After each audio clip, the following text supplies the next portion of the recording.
Ramogi kamana enyama en ratil bang bedo kod Lydia Okeyo weche manyien mag ratil twak maro mar ratil chakore tinde. Ramogi wach mwadwa go mbaka mwadwa sonyo iye mwadwa nyoso iye kendo wadwa ng'iyane to iye oting'a ng'o en higni 3 mar tend William Ruto.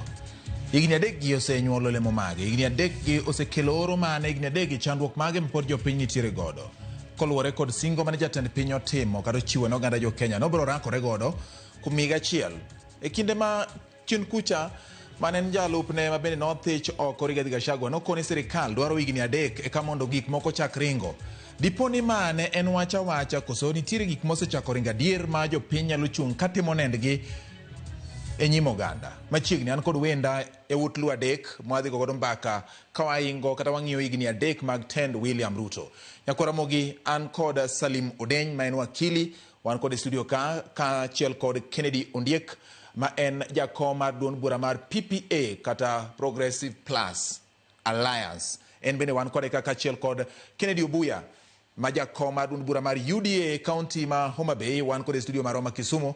Wadani wang'iyane to higni 3 mag jatend piny William Ruto osechalo nade. Mane momiyo diambo ma kawuono yiene mondo arwaki ni machiegni e twak mar ratil onge mong'o wach. Iwache kaka en gadieri ma oten tiendgi kod ranyisi kata gik miluongo ni evidence kanitie. Koro Ondiek, ing'eni ni chako gi jatend piny William Ruto. Samoro Odeny biro bang'e, ok ang'eyo en mang' nowachi. Samoro biro bang'e. Obuya bende nochake godo. To gima notimore e kore momiyo ni tito ng'wech. Ok ang'eyo. Machiegni ratil ma kawuono. Erokamano wadwa Bati. Mokwongo akawo thuolo ni loya to lo jogo e koma johera magwa duto. Mondo atim mos kaluwore gi nindo mar migosi Dalmas Otieno Anyango. Ne en wuod luo mane wageno kendo kaluwore gi dongruok gi paro maliw manosebedogo. Watimo mos ne jo Kenya duto, jorongo, jokangeso. An mokwongo en ora nikech nyamera matine odwa otedo dalagi. Miyo nyaminwa Masi atimo mos ahinya kaluwore kod tho motimore dalau ei Kangeso. Ipenja penjo ma very important. Namba achiel adwa lero ni kura mar 2022 anago kura ni migosi Raila Odinga nikech ne wageno ni mane bunde wa modong' mogik mane wageno ni wanyalo lisasi manodong' mane warito kendo nagone kura ka geno dhi bedo president. For the first time Ondiek kawuono iyango ni nigo kura ni Raila Odinga. Pok ni wacho gini ratil mosebedo godo chakre na chakre. Kura ma 2022 nagocho ni migosi Raila Odinga kako oganda kendo ne wageno ni nodhi bedo ker.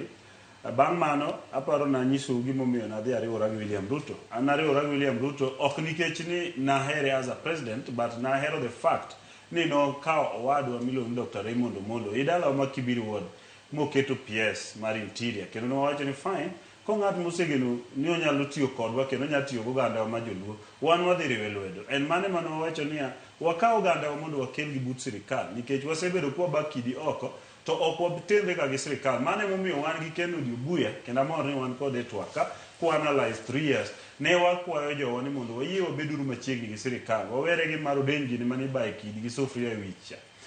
Kendo mane momiyo ineno ka ne wabunge moko nodhi e bunge nodhi e State House mane giwuoyo gi president mane wabedo gi meetings mane wabedo gi stakeholders meetings in different places, Serena Hotel and many of them. Mano miyo Eliud Owalo kaachiel kod Raymond Omolo no lead jowa into tiyo gi president William Ruto. Bang' mano ne wabedo mwapango chenro mag dongruok kendo adwa wacho ni kwa analyze 3 years wadhi winjore go Obuya kendo idhi neno ko Obuya bende wacho ng'ama wachogi ni William Ruto nowuok oko mar tiyo ne oganda mar joluo. Emomiyo ratil manyocho kalo nakoni ni William Ruto already nosechako moro joluo kata ka jowa moko gine pok oriwore kode. Kuom mano an adwa wacho ni William Ruto no demonstrate dwaro mare mar tiyo noganda wa kendo tiyo gi jothurwa. Omiyo wan ne waamua mar wuotho kode. Ahinya ngimomiyo nariwora kode bende kimedo matin en ni ana believe ni winjo wabed gi demokrasia Nyanza mondo wabed gi chama mopogore. En mane momiyo ka sama ODM osekethore kako okethore kawaida to wan ne wadwaro ni mondo wabed gi alternative party machielo mokoponia ODM okomiyo leadership mwadwaro kata ok nominate the correct people to jowanya yudo thuolo be mondo giyier ji nikech wayudo gania pile ka ODM lose nominate ng'ato to chalo gima in already oseyieri. Koro miyo mane atemo democratize. An nawacho ni mane manomiyo achako form PDP wan go kotho bado. Kendo mane momiyo nayieri ora gi UDA mondo mine wager piny luomro obed gi party mopogore. To sani endika koro ne gidhi gibedo mar manywandani.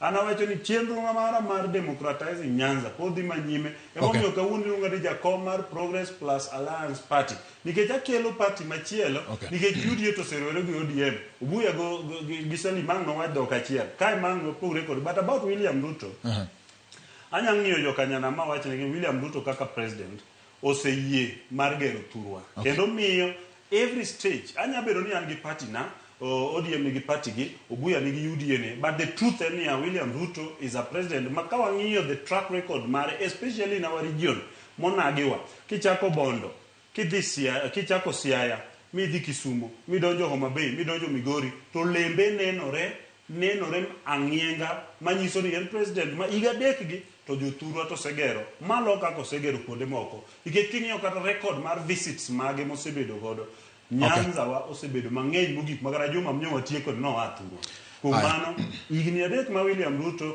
abro wacho ni wasebedo gi development kendo anyalo kwano gi gi nengo gi bergi gi kuonde ma gintie e piny luo mangima ibro wacho mago kaka wamedo dhi nyime gi twak Salim igni adek mar jatend piny William Ruto inyalo miye di to ginang'o gini minyalo wacho mokwongo yiena mondo mi mos maga puoch gi pake birthday ni kaka birthday boy kawuono. Happy birthday. And happy birthday to you. And bang mana benda riwra gi jowadwa e chiwo ote maga mag lit gi kuyo ni joka Ngeso kod Kenya ngima gi county ma Migori kuom lalo jatelo marawo madal masu tie na nyango. And Nyasaye mondo mi gihoch gi kwe makende.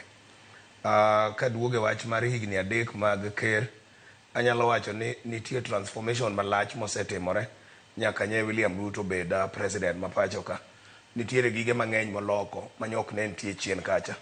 Kata king'iyo yore mar tich mwaluongo ni governance nitiere thuolo moko mochiwe ong'ala mopogore mag migepe mag piny owacho like kodonjo ni gimo kwongo time en chiwo independence ni migawo mar obila mondo gibed gi gimiluongo ni financial autonomy maginyalo wacho weche gi mag pesa kigin kaka nyocho ok timre chien and immediately bang mano to swear in judges mane president Uhuru dagi swear in kuom judges auchiel kama achiel kuom gi nonindo kok obedo sworn in. So nyiso no omedo chiwo thuolo gi transformation e bad migepe mopogore. Agenda ne mane odonjo go e sirikal no nyiso wa ni en ja bottom up mondo ng'ama ni piny ni ogol piny ga mondo miyo idh malo. There are a number of things mamago bedo go implemented like kuom ranyisi king'iyo actually manifesto mane Ruto biro go to gi manifesto mane ODM kawanie e riwruok Marazimio. A number of them were very similar in terms of gik mane gidwa timo. King'iyo kata mana wach mar housing program en wach ma Azimio ne en ge pach gi kendo ne giketo mbele. King'iyo kata wach mane Azimio wacho ni jogo maonge yuto ibro miyo siling 6,000 dwe ka dwe. Ineno ka UDA kata sirikal mar Ruto implement yo machielo ni kar mondo miji pesa nono ma ji ok duoki okel hustler fund ma ng'ato bro apply e simbe kama entie to nyalo access to tim go gimoro ten pesa miduoko mondo miji obed responsible. Kech samoro kimiyo gima nono to onyalo ketho pesa ko ng'eni dwe manyien moro kendo pod bro biro. So I think it is quite transformative. An kana atimo degree na mar law project na manandike en wach mar the right to adequate housing mondo mi ji obed gi ratiro mar bedo gi kuonde dak makare. Wang'eyo ni Nairobi kaka achiel kod bombewa mamoko e Kenya ka osebedo gi kuonde dak mohore ma ji ok odak e yo makare mano ok chop kare article 43 mar constitution madwa ni ji mondo obed gi kar dak makare mowinjore and man is another thing ma transform thurwa ka kaachiel gi gik mamoko maparo ni osetimo osebedo gi misses and hits here and there but generally ananeno ka en is on track maduong' ahinya no ogandawa en koro kako embrace ogandawa mokelo machiegni ogandawa manyose ng'iyo mana wan jo opposition koro at least thurwa kidhiye tuwinjo ka ji nyalo wacho wach mar sirikal gi fail ni gine sirikal e romba kodi mogik na wacho ni ji moko wacho ni Raila timo mistake donjo sirikal tapenjo gi ndo baba paro mane ka Ondiek ni gibiro gilawo bang' dwar ka dwaro serumo ne Ruto bedo maber ni ka Raila ok obedo president but ang'iso ji pile ang'o mane Raila dwaro Raila ne chung mondo obed e sirikal so ka ok oyudo sirikal gi yorni to oyudo kako donjo sirikal gi yo machielo Msungu wachen the end justifies the means. Pod ene sirikal podi and jowa mondo embrace sirikal mondo watigo nikech mane gima bro kelo lokruok tu. Alright, erokamano ahinya. Obuya, aparo ni koro inyalo winja maber ahinya ka entiere dala mar Kisumu. In bende kaw thuolo mar yogo nyikwa Ramogi Ajwang' odhiambo ni kasto inyiso ni in iwuon nikech in ema pod imoke chama ni, in ma in gi lemo e chama ma oloso sirikal matiyo sani mar UDA. Ang'o minyalo wacho kotende kod higni 3 mar jatend piny William Ruto? Erokamano ahinya owadwa Bati. Amor kiwacho ni an ema pod amoko e chama ni. Mano en wach man gi mbi kendo gotego kendo adier man kende. Yie na mokwongo akaw thuolo ni midhiambo ma kawuono kawuok e pinywa ma Kisumo mondo amos nyikwa Ramogi Ajwang', jowinjo gi joneno mawinjo dholuo gi jogo mok joluo mawinjo dhowa. Yie na kenda kaw thuolo ni mondo mi ago mos makende ne jo luo, jo Kamagambo, ne jo Kangeso, ne jo Kanyango kuom wito wuod luo ma wiyo timo jere, wuoi mathuon ma jadongruok Dalmas Otieno ma wuod Anyango. Ago mos makende ne jo ute gi nyithinde, wuode Fred kod jaode mosiepna nyagem. Agonu mos mathoth ahinya. Erokamano ahinya owadwa. Yie na adhi mbele. Awinjo ko owadwa Ondiek uloso kendo loso maber. Kendo kaka jatene mar UDA, achiel kan wachako lando weche mag William Ruto e piny luo. Ne ok en gima yot ahinya nikech the voice mane duong' ahinya e piny luo ne voice mano chung' e tok migosi Raila Odeny. Lando William Ruto chien kacha no ok yot ahinya. Tachiel kuom gik mano wachung' ne kan walando kane Ondiek bendo join wa ne ni piny luo onego bed gi diverse opinions, onego piny luo rwak paro mopogore gi chama mopogore e piny luo. Awinjo body language mar owadwa Ondiek kendo adwa nyise ni owadwa Ondiek maka kama imakono nikech mane demokrasi.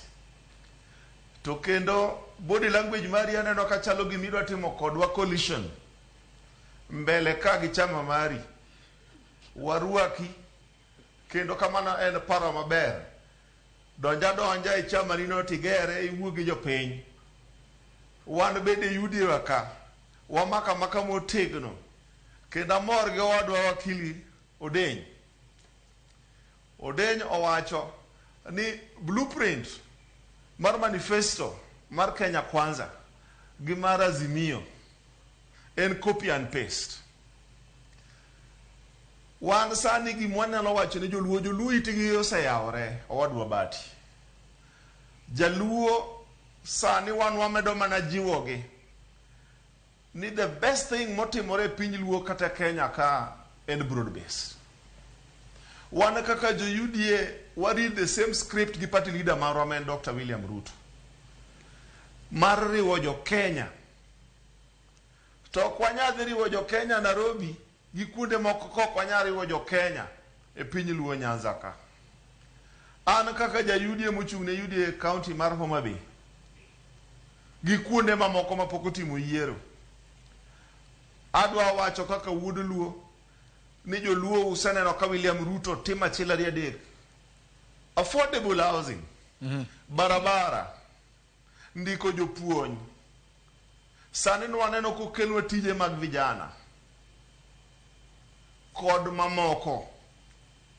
Wameduru teno migosi William Ruto kod yawuot luo magin gi Raila Odeny gisegwelo magimiyo lemo mag telo ne jo Kenya mondo mi wamir gi paro through public participation kuonde mantiere rode mag dongruok migepe modwano medi.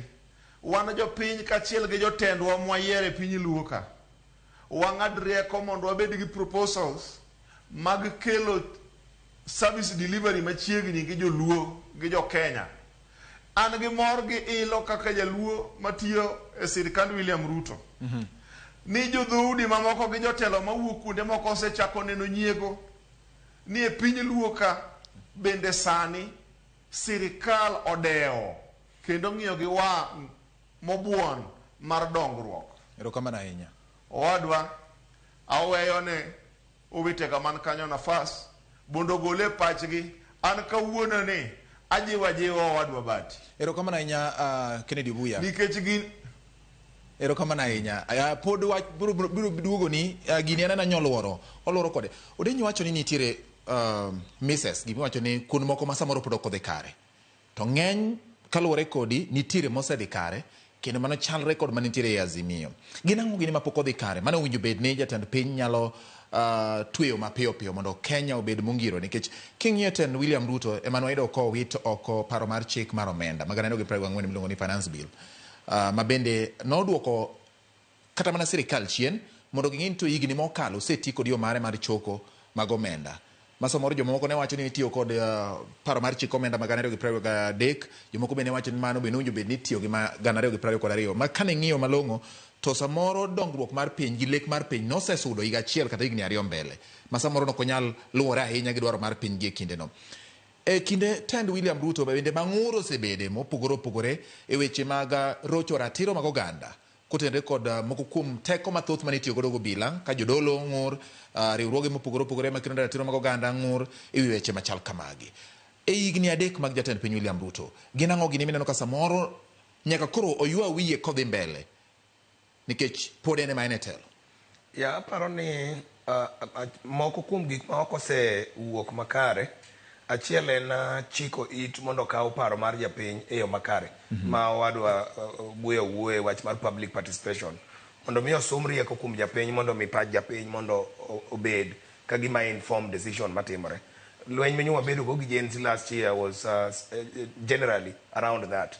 Dine bende sirikal chiko ite gi esechego dino kwachopo kacha because ne nitie a lot of engagements prior to that ma ji wacho ni ma onego tim kama, ma onego tim kama, but iwinjo ka ne nitie tok teko moro ni ma wabro kalo mpende msipende. So mano is a way ma and I'm very happy bang mano ker ne ochako chiko ite mowacho na winjo and awinjo gima owacho kaka jopiny. So moving forward aparo ni konyalo dhi nyime gi mano, that is one of the areas ma Mrs. Nobetie mwanyalo loso. Machielo is the whole question mar human rights and rito kendo nyayo ratiro mar oganda.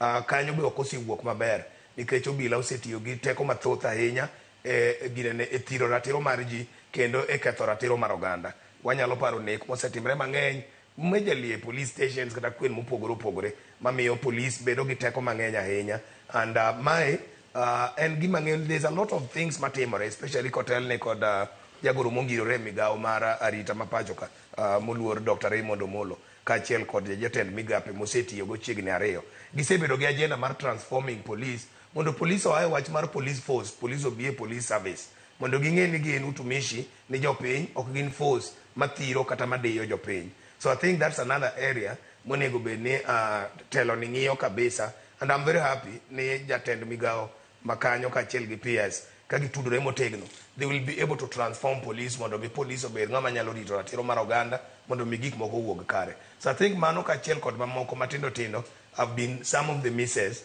but generally sirikal I think is on course and implementing agenda margi mar better manegi biro go mondo mi okel lokruok ne jopiny. Okay, Ken. Apamoro no denyo point out, but wadogiro Obuya kidogo coalition wabro loso at the right time. Mano be kikwarigi ang'eni wa ginge our strengths, ginge our capacities, gimwanyalo timo in terms of everything. Gima want to say here okwabiriore in a way ma does not defend human rights kakineno Odeny wacho no. Ngechambe as a lawyer I understand constitution kendo yini mwasebedo kwang'iyo kod weche go ikomo pogoro.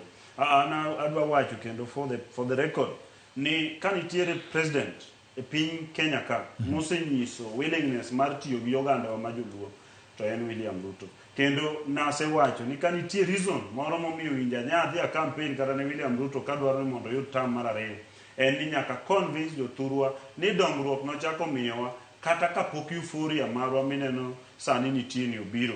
But kane euphoria no chako donjo, chako embrace oganda mar Luo, chako miyo wakombe go mane pok wamulo kako oganda mar Luo. miyo adwa wacho ni wadu Obuya gini makuru kama umakono wambende wamakam wamakoni Odeny ube uodien makuru kama umakono agenda marwa kama banda manase bedo ka wacho seche duto ni nyaka wabed bu sirikal no matiyo mondo mi wayud thuolo no mar bedo sirikal kendo bedo gi power maendi tadwa wacho ni ma sani manyo walero ni to ok nyale jaluo moro chieng' mondo wuogi biro yude tie William Ruto ka to mana ka owuotho gadiera gihera nitie ich lit moro bede Uganda wa maluo ka maka ok waweyo to kata obed mane tie William Ruto kanyo to pod ok wabiyudo telo mano era nyalo wacho gima onego watimuru and William Ruto to ok wanya yalo buche ahinya kwa yale Uganda luo nikech luo neno gima William Ruto timo nitie mistakes moko mantie at the national level moko be nitie at the county level mago kwanya yalo kwa yalo William Ruto higa mar adek gike mar adek wanyalo ng'iyo ni to bende the better plan anasiko kaka lando ni the better plan tiyo onge kaka danga duoga wundi kaka the better plan okti otiyo en mana ni strategy mani tiyo godo ema must be reorganized kaka neno temo reorganize nikech ne jo got ka okaweri ngo kod mbio koro mbio chama ne challenge but adwa wacho ni which pek mane nitie cha sane odok piny kendo ageno William Ruto ko move strategic to bro yudo ni Kenya bro move kode kaka neno kosedok ir vijana osedok ir sani neno kodok ir okinde dong na kanya ka jakom mar okinde kawuono dok nitie kode e yo maber ngano dhiambo faith dhiambo so nitiere strategy mo apply kaka chairman mar national party ananya wacho ni one we will not avoid to talk mondo wuo kodgi e yo mwanyalo mugo Kenya forward but in challenges yes adwa wacho ni kako ganda nyaka understand mistakes matimore at the national level nitie moko matindo tindo ma must be reorganized kata kaka wach shan yes wach sha is a good idea but mondo mi kik ngato kawe ni nolok mana NHIF obedo sha to corruption dhie mbele any structures nyaka keti and impunity moko madwale samoro dwa timoka must be controlled the president must take charge mondo ket the ministry of function properly mondo sha obedni okanya bedo gi bill mar 1.5 million to sha chulo na 27,000 oko make sense koro miyo nyaka wang'eni to health universal health coverage mane article 43 mawadwa ne wachacha article 43 no kende aningeni nabiro kaka wani PPA wanwa deal mana gi article 10 to gi article 43 manyiso ni kwa kelo good manners e leadership kwa keto timbe mabeyo e leadership marwa to jo Kenya duto biro enjoy fruits mantiere article 43 article 43 kai mantie pi maler kai mantie ot maber kai mantie ngima maber kai mantiere sitima kai mantiere to kichorori article 40 kidok chien matiti yudo article 40 munye ni bedo gi mwanduni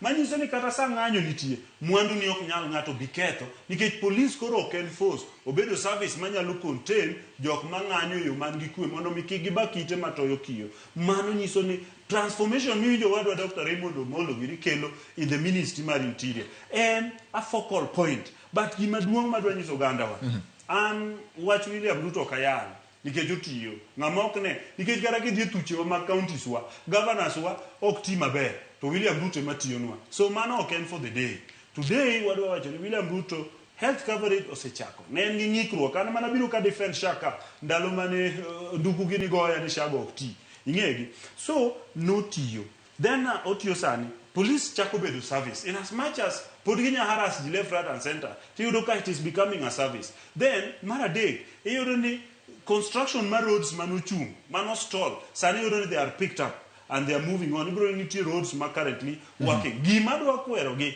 en wachen gi CDF ma giwe gorego gitie tijgi to gipanga tijgi to moro ka moro dhi nyime to moko mane tiyo gi CDF modong lifeline marwa ji duto kigigore godo mani gima nyalo wache all right erokamana nya Obuya wach ni adugo ni mondo in bende iwache nikech ma en odu sirikal maringo ni kada bed ni samoro no go Jack gi yama moko mano bedo gi winjruok kendo ong'iyo ni piny Kenya bende bedo mongirore to sirikal pod kanitire richo tibiro yuagne jatend piny gi duon bura mar UDA gi jo Kenya kwanza mano loso sirikal nyaka gie sani ini wuon king'iyo moko kuom gik ma jowetewa manitire isudo ka wacho ni gin both mosebetie ang'o ma nyaka tim mapiyo mondo chuny oganda chak dog kuom bed gadier gi geno ne sirikal ni biro tiyo maber kata mana higni ariyo ma pod odong' higa mar 2026 2027 ka koro ji biro dhi e yiero. Gin ang'o gini ma nyaka tim mapiyo mondo piny Kenya obed mongirore ma ji ni kod gadieri gi sirikal maonge ng'ikruok moro amora king'iyo gik ma samoro osetimore chien?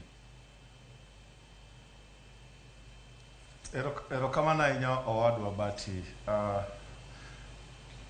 Nitie gaps. Ng'ato nowacho ni Rome was not built in one day. Ng'ato be nowacho ni 1,000 steps begin with a step. Adwaro jiwo jo Kenya ni namba achiel, sirikal en gimiteno kod paro mojuol koni gi koni tiketo kamoro achiel ting'iyo paro maber manyalo tayo oganda. William Ruto higa mar 2024 nonyiso kido moro ma ruodhi mang'eny onge godo. Ni en ng'at ma ka apako biro mapek to nyalo tur modog piny mowinji ni jopiny dwarano. Nwaneno ka GNC kanowuok oko manong'anyo notur momiyo sani wantiere kod broad based. Adwa mana encourage sirikal gi jogo momi nafas matiyo e lemo mopogore e sirikandwa ka ni gima important manyaka wang'i en rito sheria. Ratiro mar ngima, Bill of Rights, en gima ok wanyal compromise. Mane both mwaseneno chien ka migawo mar obila ywak osebet ma isolated ka gi ka ni ngima jo Kenya oselal kuom both kuom obila magwa moko. To nikech wan bende kaka jo Kenya dwa gomb ni sirikal nyaka ket tesre en ratiro mag jo UDA ma jo od bura matimo oversight ne sirikal mar goyo kowno jogo momi nafas matiyo ne jopiny e sirikal William Ruto ne. Ka nitie ng'at man gi nyawo to kete tesre ka tich otame to kaka notimne Rigathi Gachagua cha en bende timne kok onyal step aside. Kendo an gi mor ni achiel kuom obila mane ywak nitie nosetere doho kendo yalo dhi mbele kendo ratiro mag jogo maywak kod jogo modonjnegi doho biro miyowa ratiro. Equally, adwa mana kwayo ni in the process mar keto sirikal tesre wabed gi information kendo wabed cognizant ni ratiro mara ok override ratiro mar ng'ama ni batha. Nyaka wabed kwang'eyo ni in the process mar chiwo paro, in the process mar pingo ka waneno ni wan gi paro machielo, watim ma kwabedo guided gi the rule of law. An kaka nene owadwa Bati, Kenya as it stands, wan gi challenges, but we are on the right path. Given time and the support mar jopiny gi stakeholders te, William Ruto did deliver the promise. All right. Ana kwayo mana jowinjo gi jo Kenya ni waherre uru wabed gi tolerance kuom jotelo moseyier. Okay. To owadwa Ondiek owacho gimoro kanyo. E Kenya ka wayiero jotelo 6. Wan gi MCA dhi malo nyaka ker. Kik wago malo kende kogno. Waduoge leadership marwa mag grassroots chakre MCA. Wang'e ni to jowagi Are they accountable? Gige jopiny responsibilities momigi. Manalo kwasebeda waketo gitesere kata grassroots ka wabiro tayo Kenya madhi to the right direction. All right. Nikech kama lober to piny top pod wan gi midhiero kaka jo Kenya. Erokamano Obuya. As a UDA member, I welcome. Okay, tikati gi wach mane wacho as a UDA member? No. Yes. And kaka ja UDA, I welcome critic ma positive kuom jo Kenya duto, both members mag UDA kod mag parties mamoko, mondo wa siem wang sirikal gi hera gi ratiro kod adiera mondo jo Kenya oyud proper service delivery. Erokamano bati. Ondiek wacho gimoro ka ni wach mar CDF, NG-CDF, to sirikal odhi mos. Akiano Ondiek ni temo lero nang'o, wene wajumbe mondo dhi nyime gi tayo omenda no. To chik ma en katiba to wacho ni en ataro mar chik. Ma endi keto jatend piny kama chalo nade. Inyalo paro ni nyocha ka jatend piny William Ruto owuoyo mowacho ni nitiere mibadhi ahinya e kind moko kuom jood bura, manitiere od bura. To jood bura bende owuok gima gi jaji ni jatelo ni wasekonyo timo gik moko mang'eny e parliament ka. Osebiro gi chike moko munyiso ni watimne kama to watimone. Nyiso ni ok gitimne jo Kenya, gitimone jatend piny. Maki nyiso ang'o e kinde ma higni adek mar jatend piny koro chopo ko tarik 13 mar dwe ni mano chamo ma tarik 13 dwe mar 9 Januari 2022. Ken Ondiek. An gima dwa wacho ni ka wa analyze higni adek mar Ker William Ruto, yes, to wan gi challenges to gi strengths, ni weaknesses and strengths. An gimo miya chiwo point mar CDF to yes, kapok adhi kanyo to yena aket point moro maler, yes, ni sama wadwa analyze malo to wang'iyo piny mane gima Obuya bende wacho. Obuya wacho to kendo an adwa chaka ng'iye ni to kara kwadok piny nikech piny kure kuma wabunge nitie. Wabunge ni malo e parliament to kendo yudo gin be gin e ground kocha cha nikech gin part of jok manie kor gwenge. An adwa wacho ni kata na kidhi e kombe mag governorship kata kidhi e kombe mag MP, an nitiere of course but ing'eyo ni Aneta declare nadwa chung governor ma Homa Bay. Mano aparo ok en the debate ma today. But kata na governor ma Homa Bay, adwa mana ng'iyo niya, mana kaka wa analyze William Ruto, adwa ng'iyo ni kata governor bende nitiere points moko ma samoro kata kwa challenge governor. To nitiere jok moko ba maybe are different roles ma bedo winjo bende wa challenge instead of challenging kata governor. Mana kaka William Ruto bende nitiere mistakes mwanya challenge William Ruto. But ibiro yudo ni mana kaka Obuya wacho, nitiere mistakes ma bedo dan gi ji e different sections mag government ma is not the president, although the back stops with the president. But ibiro yudo ni sama mistake osetimore to president bedo blame, samoro ma ok owinjo bed blame. Kata ne ma bed governor to kanya dwaro bedo blame a mistake mar organizations within the government which I run. For example, kidhi kata gwenge wate wacho ni Homa Bay, for example, wacho samoro pi onge. Ka pi onge Homa Bay tibiro yudo ni nitiere company miluongo ni Mawasco ma deal gi wach pi. Koro yudo ni nitiere kwa analyze leadership mondo mi kata abichieng moro bed judge correctly. Nyaka wa judge every sector as they perform. Nyiso ni ng'ato ka ng'ato nyaka koro kaw responsibility.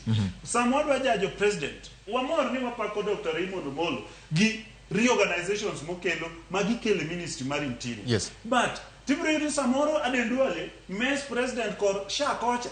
Koro yudo ng'ato ka ng'ato must take particular responsibility mondo mi ka ok onyal timo gima owinjo tim to winjo bende ogwetao kata igole oko kaka Obuya wacho. Adwa bire gimiluongo ni CDF, for example. Get Mano forms part of the third year of President William Ruto. President cannot donjo to constituency still no receive pesa on time. Another one is CDF board or Sebeduka receive pesa kendo go to the constituencies correctly. And give madwa do away with. Maparo no to do away with. Any bursary, nikech bursary migi wache a lot of corruption. Kanye mo winjo gigo nikech onge tiende mondo nyathi somo e skul sirikal to pod sirikal ema miye basari mondo dogo chuli skul sirikal. Owinjo ka pesa go to tere skul ko education mar secondary obed nono mondo mi wawer gi weche mag problems mang'eny mag basaries. But the MP nigi duties kata ane ma bed member of parliament ka CDF onge to nitie gik moko anyal timo on the ground. Emomiyo governors pok otiyo maber gi pesa manomigi. omiyo kik gi-interfere gi pesa momi wabunge, nikech wabunge, by the way, kidhi Homa Bay County for example, iyudo ni wan wabunge aboro, mano miyo gi total about 960 million mimiyo gi na financial year.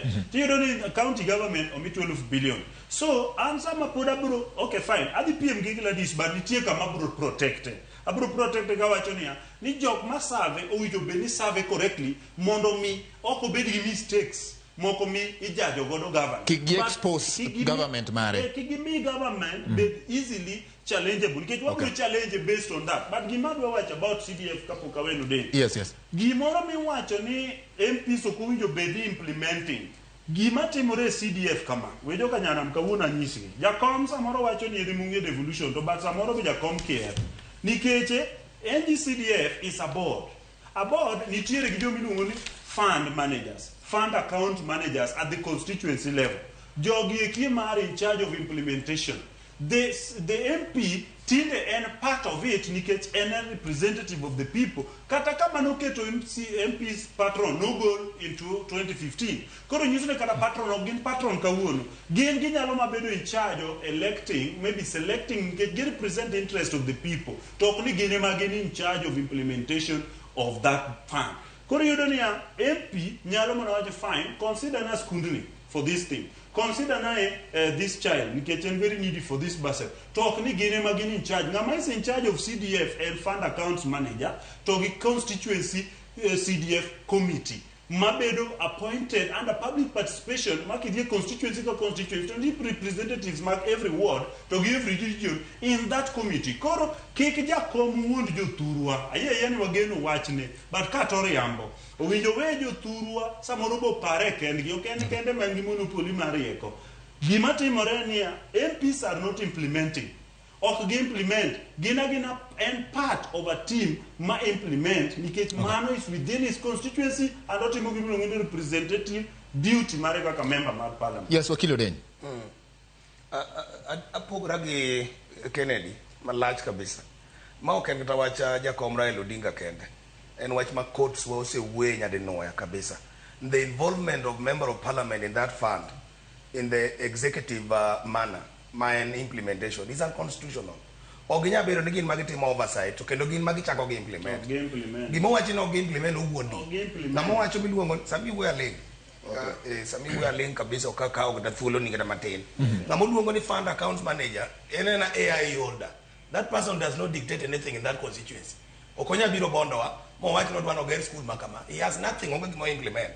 He's just an AI holder mana ma check wach mar account no. Ni pesa kidwa gol to signature ne ponone signature mogik. But he has no say on what project is being implemented. He has no say who is the contractor. The fund account manager firm has got nothing to do with that.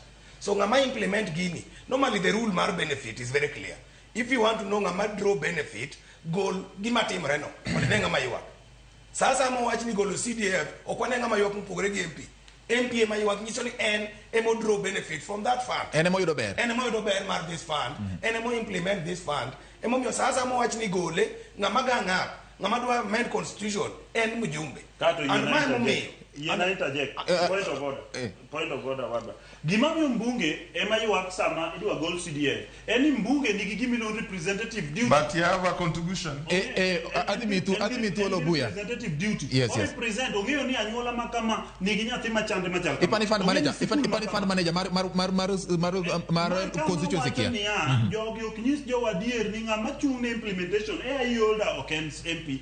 Ngama chiwo instruction, final instruction ok en MP. Nitie committee. Then we cannot debate that way. Samu we na ling na me no interject What is clear? Yes. For me yes. No problem. You see this issue margi ne mar CDF and agenda ne. Ruto has nothing to do with this CDF. An agenda mawa jumbe dwani mondo dhi nyime ka implement. It is unconstitutional. Or address himself with the court decision. Nyadi no ya gise the court nyakanene. Court one and another has always ruled it is unconstitutional to the extent ni wabunge participate in the executive role kaka implementers. Shakespeare wachona rose by another name will still smell the same. Kata we lunge ni patron da lunge gi nying mane. It still boils down wabunge ma implement. Jomo lungo ni committee go every member of parliament ko ok dwari ok debate committee no. koko dwari ok dibede NGCDF committee mar constituency ne. So en gi influence ngama bedo ka, en gi influence ngama yudo tenda, en gi influence e project mitimo. Winjgi kata kaka giwuoyo. Nikech ok ondiek kende ma winjgi, wabiwa winjogi. Ni karu kanyo cha sebiro magero school. Kendo karu kaka ruang waduogo adwani yawo makacha mondo mi olosi. Owuoyo ka gima ma pesa ne, kendo owuoyo ka ok owach ni committee moro ni toke, kendo owuoyo ka ngama nigi final authority e gima onego tim gi samo onego time. This one, my kata kigolo Raila oko. Even myself as an officer of the court and as an advocate, ang'e very well ni tij mjumbe ok nyal reyore kendo gi implementation. Mogik katiba ochiwo kabisa sidengi ariyo michiwe gimiluongo ni service. Constituency is not a service delivery unit. En county gi national. King'iyo schedule 4. Onge constituency as a unit of service delivery. So kwanyal create moral constitutionally. Nwa create constituency as a service delivery unit. That cannot work. Whether Raila ma sergi and put da biro kada pogra Raila, that is not correct. Aya, Obuya ne giwach moro. Jadu Obuya, gimoro chalka gima ochiero juki kanyo. Ero kamana enya awinjo jobura wetega to adwa namba chiwe pacha nikech this is a weighty matter. Number chiel adwa nyiso wadu Odeny politely.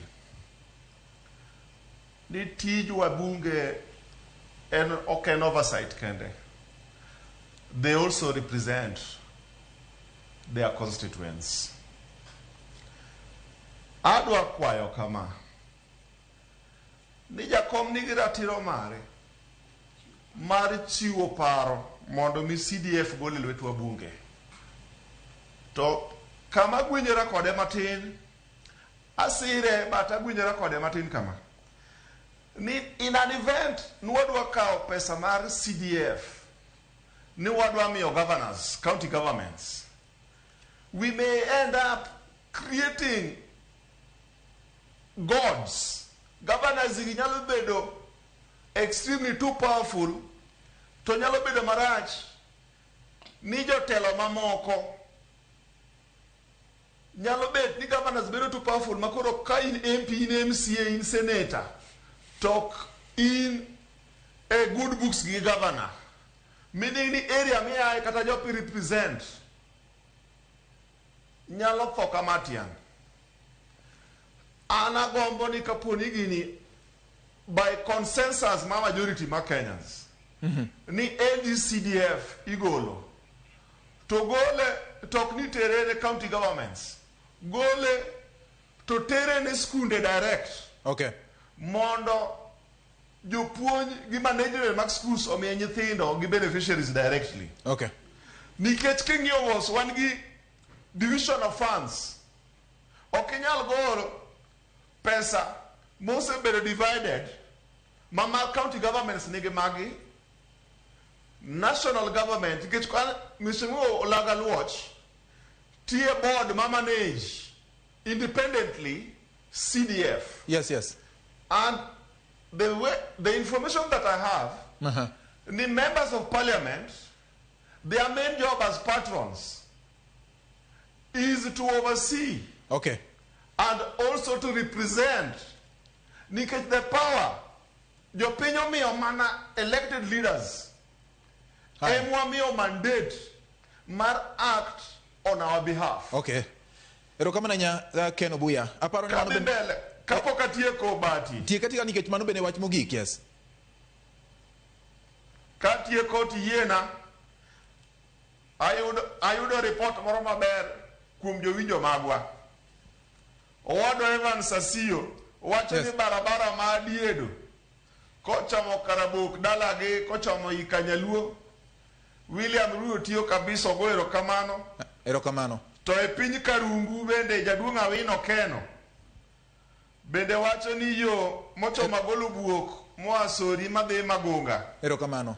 William Ruto tiyore kanyo kendo tiga mor togoyo mos be ne jokangeso kuom lal mar jaduong' dal masitiel. Erokamano nya Obuya.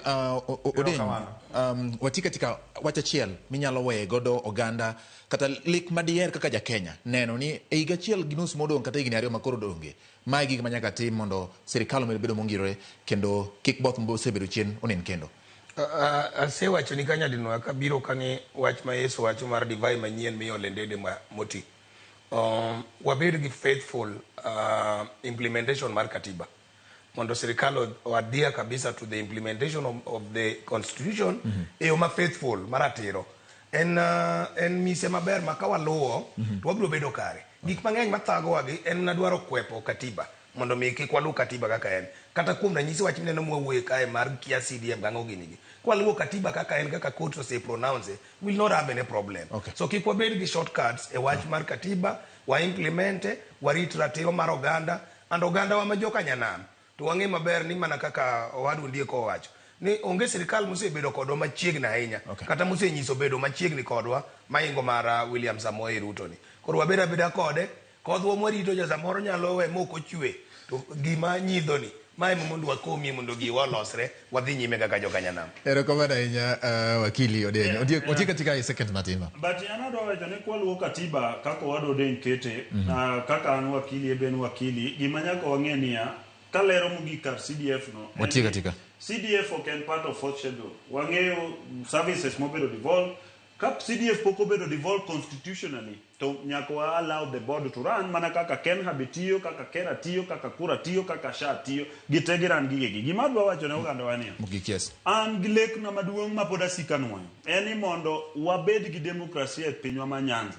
Waya uthuolo anan gi PPA na kia kumusilumu chingi batapano ja Odeny Obuya beja UDA waya uru waketu luasi makare mondo mikata ka anda geno ni William Ruto tiyo makata ka ngoma timore to kopo ni dhigo kura tabro lingo ni but gimaduong' en niya pinywa mwalo kocha to wabed thuolo mondo mi wayude jogo jotelo go mabro yiero kaka obro decide wagone Ruto e kaka obro decide wagone ng'ato governor, wagone ng'ato MCA, wagone ng'ato MP to kaka wadhi Kasipul for example sani jochama oyiu thuolo mondo mi jo Kasipul odhi otim nomination gitim yiero mondo Kasipul obed gi mbunge no magidwaro ok mbunge miwacho ni jomoko nobedo kamoro to yiero ne gi mbunge mano gima nyalo kwayo. Demokrasia en wach ma wuok e dho Ondiek nyaka Ramogi yaw demokrasia malach wach mar luwo katiba gi chuny gi chiwruok wuok e dho Odeny ka Obuya bende medo jiwo achiel mar oganda ka achiel kod chiwo thuolo gi siro dwaro mar neno ni oket kidienje manyalo siro mise mag sirikal. Nyinga George Batilo